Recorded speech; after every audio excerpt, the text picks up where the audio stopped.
Good morning, everybody.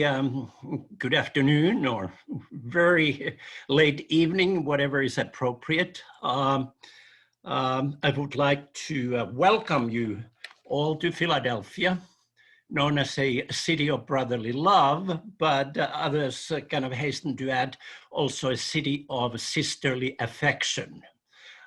Unfortunately, I cannot welcome you in person, but the virtual welcome is equally warm to Philadelphia, and hopefully in 2 years' time, when we're in a better place with the pandemics, where we all can meet here in Philadelphia and again have a wonderful dinner in that Italian restaurant just off the Congress side. So I became involved with PXC International. I think, Sharon, this probably should be 1995, when Sharon came to talk to me. I had some history of interest in PXC. In fact, my first paper published on PXC was 1972. We've been increasing, obviously, since then. But Sharon came to explain, yes, that Elizabeth and Elizabeth's younger brother, Ian, were just diagnosed PXC. Sharon and Sharon's husband, Pat, were not professional medical people, but very smart lay people. And they went to the books and looked, and nothing was known about the PXC. Genetics was unknown. Of course, the gene was not known. The prognosis, what is the overall outcome, was very unclear because the publications only highlighted the most severe cases that ever can develop with this condition. So Sharon said, Dr. Uitto, can you help us? And I said, sure. And Sharon asked, what can we do? I said, yeah, we could clone the gene. And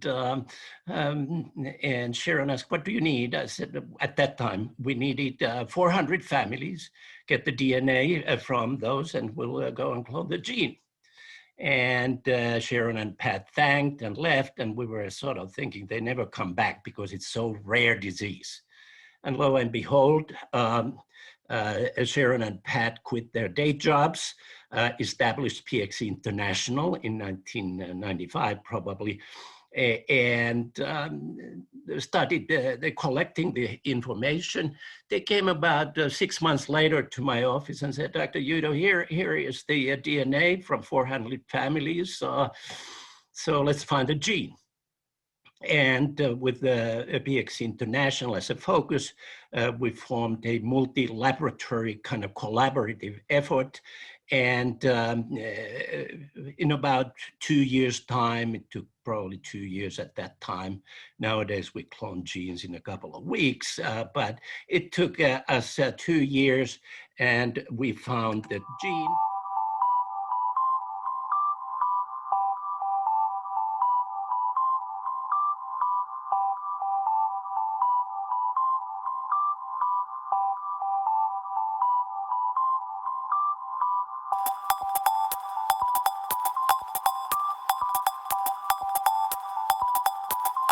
Hello, I'm Koen van der Wetering, and we are here at the Department of Dermatology and Cutaneous Biology at Thomas Jefferson University. Hi, my name is Lily, last name Lee, first name Qiaoli.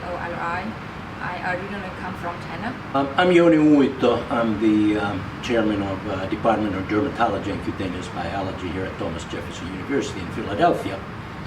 And we are very excited and pleased to announce the establishment of PXC International Center of Excellence for Research and Clinical Care. In fact, I have two colleagues, Koen van der Wetering and Qiaoli Lee, who are one of the leading young scientists on PXC field. So we felt it's natural to actually have a PXC center which would combine the clinical and the research, so that in And I'm a dermatologist by training, so I could see those patients in our clinic. And then we bring their samples to the laboratory, try to find the mutations, and then look for possible treatment options in a precision medicine kind of way. The advantage is that we can have contacts with PXE patients, so in case we need specific material for our work, we can ask via the patient organization whether it's possible to obtain such information or such samples. So that's a big advantage. And also the pressure from the patient organization side on really focusing on getting a therapy for this disease is important, I think. So PXE International clearly works with the patients to try to identify what their needs are and what makes their life easier, and what kind of predictions we can make of the complications and develop some preventions for those conditions.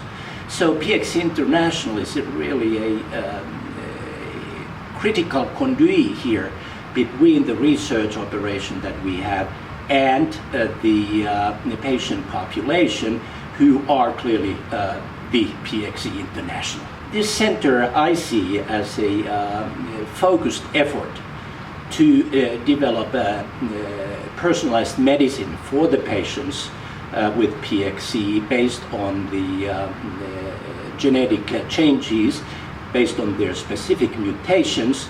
And we have not only the key players here at Jefferson, but we also have the infrastructure of core facilities. We have biochemistry, we have pathology, we have molecular genetics that can contribute to our understanding of this disease towards the overall goal of developing treatments. It's really the combination of the clinical excellence and the research capabilities that makes this center unique. I should add that this is actually the first of its kind of center in the whole United States. I think the establishment of the center will bring us closer to the patients and vice versa. Dr. Uitto started research on PXE many years ago, and I joined the lab in 2005. So we have been actively working on PXE in different aspects. So we have genetic studies, we identified mutations in the genes and different genes in PXE, and we developed mouse models. We have the zebrafish model, we have the rat model recently developed to study not only the pathomechanism of the disease, but also we are testing different treatment modalities for the disease. So I think to have the center established here in Philadelphia, that will facilitate a patient-oriented research. That will bring us the opportunity to work closely with patients and listen to them and collect patient samples for further analysis and even conducting clinical trials. So I think that is the time to have the center. I believe that Jefferson is actually a very, very suitable venue for the PXE International Center of Excellence for several reasons. First, we have an excellent clinical facility here, and I am in charge of rare heritable diseases, so I do see on a regular basis patients with PXE. Secondly, our research facilities are outstanding. We are in a great scientific milieu here, and with the support, and I should say NIH has very generously supported our PXE research over the several years, has been actually very conducive for excellence in research here. So I look forward to continuing this research, and hopefully we make significant progress within a few years of existence of this PXE International Center.